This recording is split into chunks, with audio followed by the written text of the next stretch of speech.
दोस्तों नमस्कार। संसद की कार्रवाई को नज़रअंदाज करके अगर देश का प्रधानमंत्री फिल्म देखने में मशगूल हो जाए तो उसको आप क्या कहेंगे। यही कुछ हुआ है हमारे देश में। हमारे देश के प्रधानमंत्री नरेंद्र मोदी ने कुछ ऐसा ही किया है, और वो भी एक ऐसा फिल्म जो कि एक प्रोपेगेंडा पर आधारित फिल्म है। दरअसल एक फिल्म आई थी द साबरमती रिपोर्ट। 15 नवंबर को ये फिल्म रिलीज़ हुई है। 2 घंटे तकरीबन 7 मिनट का ड्यूरेशन है इस फिल्म का। और विक्रांत मैसी जो है इस फिल्म में एक तरीके से मुख्य किरदार है। गोधरा के अंदर जो कांड हुआ था उस कांड पर ये फिल्म बेस्ड है। और इस फिल्म के अंदर एक तरीके से बीजेपी या आरएसएस जो है उसको कहीं ना कहीं सपोर्ट करने के नज़रिए से इस फिल्म को बनाया गया है। और यही कारण है कि जो बीजेपी के लोग हैं वो इस फिल्म की सराहना कर रहे हैं, और इस फिल्म के जो कलाकार हैं उनको कहीं ना कहीं सपोर्ट करते हुए नज़र आ रहे हैं। और यही कारण है कि संसद भवन के अंदर जो बाल योगी ऑडिटोरियम है उसके अंदर इस फिल्म की स्पेशल स्क्रीनिंग रखी गई।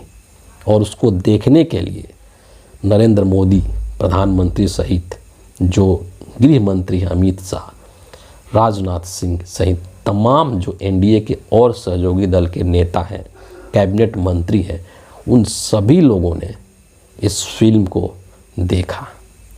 और बाकायदे नरेंद्र मोदी जी अपने ट्विटर हैंडल पर ट्वीट करके और इस फिल्म के जो लोग हैं, इस फिल्म को जो बनाने वाले जो मेकर्स हैं, उन सब की तारीफ़ की है। और इतना ही नहीं बल्कि जो अमित शाह हैं केंद्रीय गृह मंत्री, उन्होंने भी एक ट्वीट किया। और ट्वीट करके उन्होंने क्या कहा कि द साबरमती रिपोर्ट फिल्म ने देशवासियों को गोधरा के सच से परिचित कराया। इस फिल्म के माध्यम से लोगों को पता चल रहा है कि कैसे एक इकोसिस्टम ने इतने बड़े सच को सालों तक देश से छिपा करके रखा। आज प्रधानमंत्री श्री नरेंद्र मोदी जी और एनडीए के सांसदों के साथ यह फिल्म देखी। इस प्रशंसनीय प्रयास के लिए द साबरमती रिपोर्ट फिल्म की पूरी टीम को बधाई। मोदी जी ने भी और अमित शाह जी ने, दोनों ही लोगों ने साबरमती रिपोर्ट के जो मेकर्स हैं, जो बनाने वाले हैं, जो एक्टर्स हैं, उन सबको बधाई दी, उनकी तारीफ़ की। और इस यहाँ पर जो फिल्म देखने वाले लोग बैठे थे उनमें से विक्रांत मैसी भी था। और विक्रांत मैसी ने यह फिल्म को देखने के बाद संसद भवन के अंदर बाहर आकर के पत्रकारों से बात करी, और बात करके कई चीज़ें उसने कही है, उसको मैं यहाँ पर रखना चाहता हूँ। क्या कहा है मीडिया से बात करते हुए कि आज प्रधानमंत्री जी के साथ और बाकी कैबिनेट मंत्रियों के साथ फिल्म देखने का एक अलग ही अनुभव था। मैं शायद इसे शब्दों में बयां नहीं कर पाऊँगा। बहुत खुशी है कि इन सब के साथ फिल्म देखने का मौका मिला। और विक्रांत मैसी इतने एक्साइटेड हो गए थे, इतने उत्तेजित हो गए थे मोदी जी के साथ फिल्म देखने को, इन्होंने अपने करियर का हाईएस्ट पॉइंट बता दिया।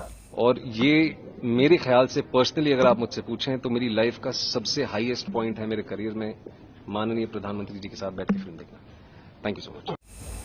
अब ये चीज़ इनके करियर का हाईएस्ट पॉइंट है या इनका डाउनफॉल है, ये आने वाला वक्त बतलाएगा। लेकिन पॉइंट यहाँ पर क्या है? यहाँ पर पॉइंट ये है कि संसद का शीतकालीन सत्र इस वक्त चल रहा है। 25 नवंबर से संसद का शीतकालीन सत्र चल रहा है, और तमाम ऐसे मुद्दे हैं जिसको कि लेकर के अपोजिशन पार्टीज़ के लोग चर्चा की मांग कर रहे हैं। चाहे वो मणिपुर का मुद्दा हो, संभल का, जहाँ पर जिस तरीके से वहाँ पर सांप्रदायिक तनाव उत्पन्न हुआ है, उस चीज़ का मुद्दा है। अडानी से संबंधित जो चीज़ें निकल कर के आई है वो मुद्दा है। तमाम इस देश में मुद्दे हैं। बेरोज़गारी है, महंगाई है, जीडीपी की ग्रोथ रेट कैसे कम हो रहा है, तमाम ऐसी चीज़ें हैं जिसको लेकर के जो अपोजिशन पार्टी के जो लोग हैं, विपक्ष के जो लोग हैं, वो चर्चा का डिमांड कर रहे हैं। लेकिन सत्ता पक्ष नरेंद्र मोदी और बीजेपी के लोग क्या कर रहे हैं, दोनों ही सदनों में लोकसभा हो या फिर राज्यसभा हो, ओम बिरला साहब हो या फिर जगदीप धनखड़ साहब हो, जैसे ही सदन शुरू होता है 10 मिनट भी नहीं चलता है और उसको स्थगित कर दिया जाता है। सोचिए, जबकि कायदे से जो सदन की कार्रवाई है उसको चलाने का, सुचारू ढंग से उसको चलाने का जिम्मा सत्ता पक्ष का होता है, सरकार का होता है। लेकिन यहाँ पर सरकार का रवैया ऐसा है जैसे लग रहा है कि वो सदन को चलने ही देना नहीं चाहते हैं।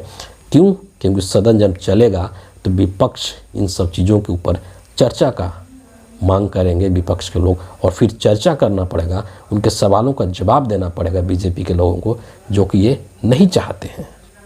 यह हकीकत है, ये सच्चाई है कि भारतीय जनता पार्टी के लोग, नरेंद्र मोदी, ये सवालों से भागते हैं, सवालों का जवाब ये देना नहीं चाहते हैं। इस देश में कितने सारे ऐसे मुद्दे हैं। मणिपुर पिछले 1.5 सालों से जल रहा है। सोचिए आप कि एक प्रधानमंत्री के पास 2 घंटे 7 मिनट का फिल्म देखने के लिए वक्त है, लेकिन आधे घंटे के लिए वो मणिपुर नहीं जा सकता है। और ये जो लोग हैं जो इस तरीके की प्रोपेगेंडा आधारित फिल्मों को प्रमोट करते हैं, यूपी और एमपी में इसको टैक्स फ्री कर दिया गया है, क्योंकि वहाँ पर भाजपा शासित राज्य हैं, वो वहाँ पर बीजेपी के मुख्यमंत्री हैं, इसलिए उसको टैक्स फ्री कर दिया गया है। तो फिल्मों के आधार पर अब ये लोग इतिहास बताने चले हैं देश की नई पीढ़ी को। ये इस देश की दुर्दशा हो गई है और इसके लिए पूरी तरीके से बीजेपी के लोग जिम्मेदार हैं, नरेंद्र मोदी जिम्मेदार हैं। तो कहने का मतलब ये है कि एक प्रधानमंत्री का जो शेड्यूल होता है वो बहुत ही बिजी शेड्यूल होता है, लेकिन क्या प्रधानमंत्री की प्राथमिकता में एक फिल्म देखना शामिल है? लेकिन इस देश के जो ज्वलंत मुद्दे हैं उस पर चर्चा करना क्या नरेंद्र मोदी की प्राथमिकता में शामिल नहीं है? ये अपने आप में एक बहुत बड़ा प्रश्न है। नरेंद्र मोदी की प्राथमिकता पर एक क्वेश्चन मार्क लगाता है कि उनके लिए क्या प्रायोरिटी है, एक प्रोपेगेंडा आधारित फिल्म देखना या फिर देश के मुद्दों पर चर्चा करना। आप भी इस पर ज़रूर सोचिएगा। फिलहाल इस वीडियो के लिए इतना ही है। आप सभी का बहुत बहुत धन्यवाद।